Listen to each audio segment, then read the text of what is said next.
Hello අයුවන් මම අද ඔයාලට පරිවංශ කීපයක් පෙන්වන්න යන්නේ. මේ ඉන්නේ ඔයාලා හැමෝම දන්නවා සිරිමා ඇස් කහ හොට ටිකක් දිගයි අත්තඩු සාමාන්‍ය දිග රවුම් අත්තඩු වගේක් එන්නේ.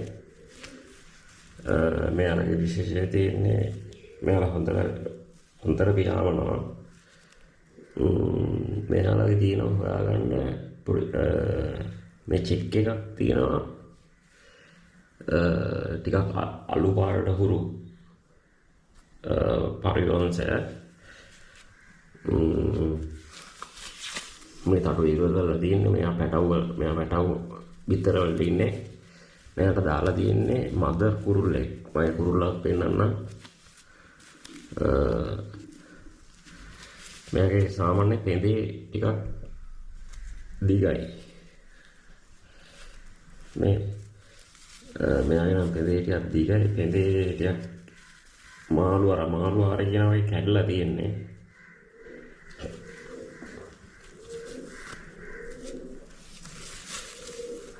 හොඳට